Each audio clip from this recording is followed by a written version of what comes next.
Hello everyone, welcome back to my YouTube channel Everyday Level Up with Che. කොහොමද ඔයාලට? මං හිතනවා ඔයගොල්ලෝ හැමෝම හොඳින් ඇති කියලා. ඉතින් අද අපි මොනවා ගැනද කතා කරන්න යන්නේ? අදත් අපි අපේ ලයිෆ් එක ලෙවල් එකකින් හරි අප්ග්‍රේඩ් කරගන්න පුළුවන් අපේ ජීවිතවලට තවත් වටිනාකමක් එකතු කරගන්න පුළුවන් දෙයක් ගැන කතා කරමු. Hari, ඇත්තටම for a long time I thought a Sunday reset is about cleaning the house, doing laundry, meal prep and preparing for another busy week. ඔගොල්ලෝ අහලා තියෙනා නේද මේ Sunday reset routine එක කියන එක ගැන? මේක මේ Sunday කියලා කතා කරාට 95 job එකක් කරන කෙනෙක්ගේ day off එක වෙන්න පුළුවන්. මොකක් හරි business එකක් කරන කෙනෙක්ගේ යාගේ නිවාඩු දවස් වෙන්න පුළුවන්. එහෙමත් නැත්නම් period එකක් වැඩ කරලා ටික කාලයක් ගෙදර ඉන්න කෙනෙක්ගේ ඒ නිවාඩු කාලය වෙන්න පුළුවන්.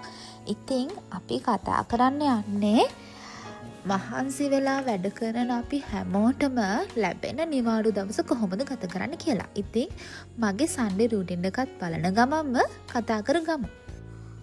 සාමාන්‍යයෙන් මම උදෙන්ම නැගිටින ගමන්ම කරන්නේ හොඳ වතුර වීදුරුවක් බොන එක. ඒක ඇත්තටම අපේ health එකට ගොඩාක් හොඳ දෙයක්. මම ඔයගලන්ට මගේ කලින් වීඩියෝස් වලත් කියලා තියෙනවා මේ වගේ පුංචි habits අපේ ලයිෆ් එකට දවසින් දවස ඇඩ් කරගන්න කියන එක. එතකොට ඒක අලුත් දෙයක් වුණත් අපි හිතන්නේම නැතුව ටික කාලයක් ඇද්දි ඒක පුරුදු වෙලා යනවා. ඉතින් මම වතුර ටිකක් පීලා, එළිය චුට්ටක් ඇවිදලා, පළවලට වතුර දාලා, ඊට පස්සේ බ්‍රෙක්ෆාස්ට් උත් හදාගෙන කැමතිම TV සීරීස් එකක් බලන්න තමයි ලෑස්ති වෙන්නේ උදෙන්ම. සාමාන්‍යයෙන් Monday to Friday පොඩක් ඩයට් එකක ඉන්නවා. හැබැයි weekend එකේ එහෙම නැත්නම් weekend එකෙන් එක දවසක චුට්ටක් cheat day එකකුත් තියෙනවා. එහෙම තමයිනේ. We can't be perfect instantly. So it takes time. Video එකේ ඉතුරු ටිකත් බලන ගමන් අපි topic එක ගැන කතා කරමු. ඉතින් මේ Sunday reset කියන එක productive වෙන්න ඕනේද? ඔයා කැමතිද ඔයා ගෙදර ඉන්න එකම දවසෙත් උදේ ඇඳගෙන කලින් දවසේ ඇඳන් හිටපු ඇඳුම පිටින් හවස් වෙනකම්ම ගේ අස් කරන්න, අතු ගන්න, උයන්න, සතියේටම කැමලා ඇස්ති කරන්න, රෙදි හොදන්න, දරුවෝ ඉන්නවනම් ඒගොල්ලන්ගේ homework කරන්න, ඊළඟ සතියේට ඕන වැඩ ඔක්කොම කලින්ම ලෑස්ති කරලා ඒ ඔක්කොම කරලා productive Sunday එකක් කරගන්න ඕනේද? So මං හිමින් බලනකොට මට හිතුණා like if I'm spending my entire Sunday preparing for work, when am I preparing myself?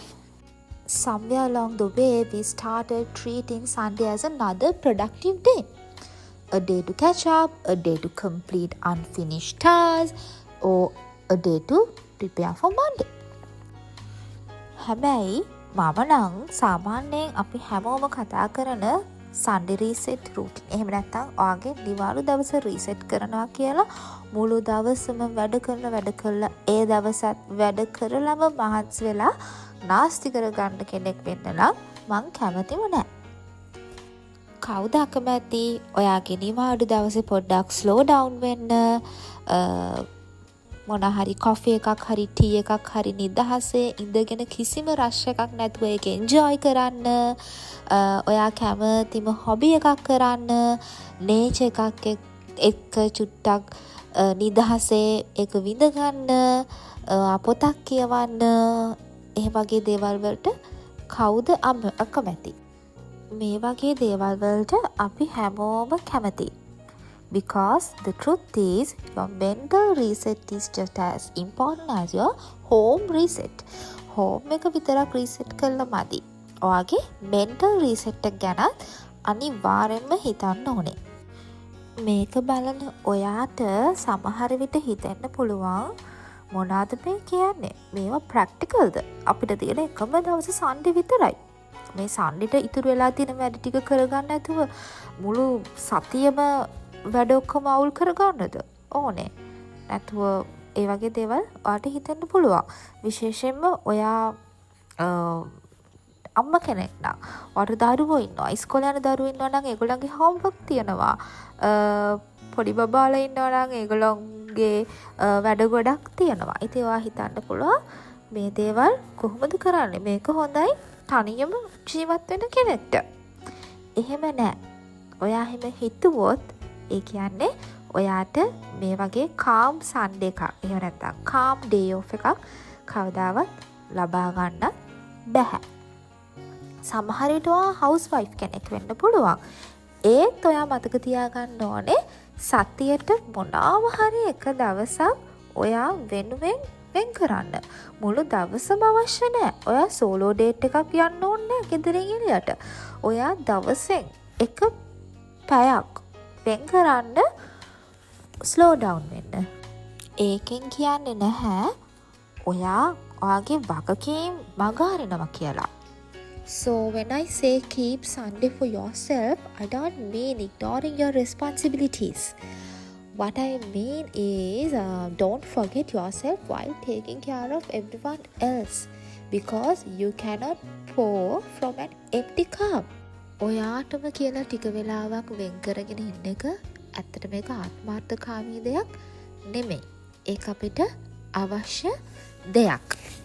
ඉතින් හැම වෙලේම අපි අපිට මුල් තැන දීන ඉන්නවා වගේම මතක් කරන්න ඕන තව දෙයක් තමයි මේ සන්ඩේ හරි එහෙම නැත්නම් ආගේ තියෙන එකම නිවාඩු දවසේ හරි තියෙන වැඩ ඔක්කොම කරලා මුළු දවසම නාස්ති කරන්නේ නැතුව අපේ loved ones, අපේ ආදරණීයන් අප වටා ඉන්න ඒගොල්ලෝ එක්කත් අනිවාර්යෙන් අපි කාලය ගත කරන්න ඕනේ. ඒගොල්ලන්ගේ මොන හරි ප්‍රශ්න තියෙනවා නම් ඒව අහලා කතා බහ කරලා විසඳන්න. ඒගොල්ලන්ගේ අලුත් තොරතුරු මොනවාද ඒ දේවල් ගැන අපේ සාමාන්‍ය දේවල් ෂෙයා කරගන්න, විහිළු තහළු කරගෙන විනෝදයේ ඉන්න, එක වේලක් හරි හැමෝම එකතු වෙලා කෑම කන්න. මේ වගේ අපේ අවට ඉන්න අපේ ආදරණීය අයත් සමග වුණත් අපි අනිවාර්යෙන්ම මේ නිවාඩු දවසේ ගත කරන්න ඕනේ නේද? විශේෂයෙන්ම දරුවෝ ඉන්න අම්මා කෙනෙක් නම් දරුවොත් එක්ක පොතක් කියවන්න, ඒගොල්ලොත් එක්ක මොන හරි සෙල්ලමක් කරන්න, ඒගොල්ලොත් එක්ක එකතු වෙලා අලුත් කෑමක් හදන්න. මේ වගේ දේවල් අපිට කරන්න පුළුවන්.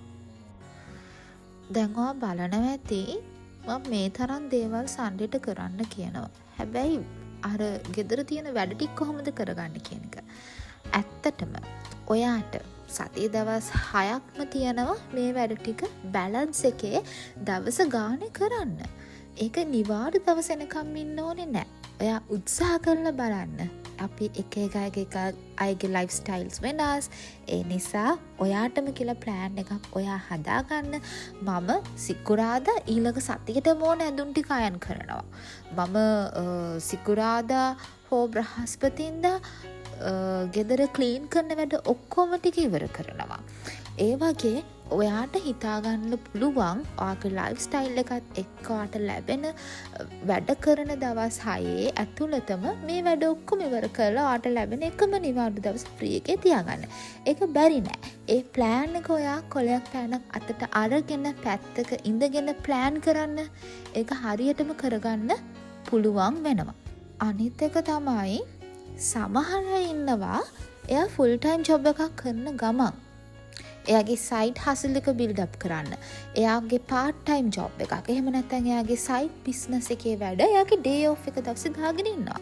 කමක් නැහැ. අපි අපිට වැඩ කරන්න පුළුවන් කාලේ උපරිම වැඩ කරන්න ඕනේ තමයි. නමුත් ඒකත් කරන ගමන්ම ඔයාගේ ආදරණීයයත් එක්ක කාලය ගත කරන්න ඔයා වෙනුවෙම පොඩ්ඩක් ස්ලෝ ඩවුන් වෙලා සතුටින් ඉන්න අමතක කරන්න එපා. මොකද මේ අපේ ජීවිතේ කියන දේ අපි දන්නේ නෑ ඒක ඉවර වෙන්නේ කොයි වෙලාවෙද කියන එක. මේ දැන් කාලේ තියෙන දේවල් එක්ක අපි ඇත්තටම දන්නේ අපි කවද වෙනකන් ජීවත් වෙයිද කියලා. අපි ළඟ ඉන්න අය කවද වෙනකන් ජීවත් වෙයිද කියන එකවත්.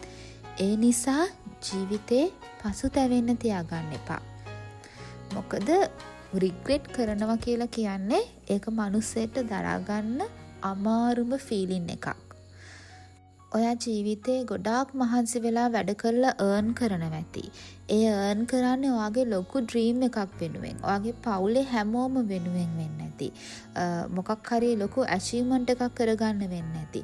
හැබැයි මේ achievement එකවත් ඒ dream එකවත් නෙමේ ජීවිතේ කියලා කියන්නේ. ඔයාට එතනට යන්නකම් ඔයාගේ dream එකට යනකම් තියෙන මාර්ගයේදී පොඩි breaks ගන්න නැත්තම් සතියකට එක වතාවක්වත් ඔයා ස්ලෝ ඩවුන් වෙලා සතුටින් ඉන්නේ නැත්තම් ඔයා හිතනවා නම් ඔයා ඒ ඩ්‍රීම් එකට ගියාම විතරයි ඔයාගේ හිතට සැනසීමක් ලැබෙන්නේ කියලා ඔයා ජීවත් වෙලා නැහැ. ඔයා නිකන් කාලය ගත කරලා විතරයි තියෙන්නේ. ඉතින් අදම පටන් ගන්න. ඔයා වැඩ කරන දවස්වලම ඔයාගේ හැම වැඩක්ම ඉවර කරගෙන සතියට එකම එක දවසක් හරි ඔයා වෙනුවෙන්, ඔයාගේ පවුල අය වෙනුවෙන්, ඔයාගේ ආදරණීයයන් වෙනුවෙන් අනිවාර්යෙන් කාලය පොඩ්ඩක් තියාගන්න. ඉතින් මේ වගේ පුංචි හැබිට්ස් එකතු කරගෙන ලයිෆ් එක ලෙවල් අප් කරගන්න ජර්නි එක අපි හැමෝම එකට යමු. See you in the next video.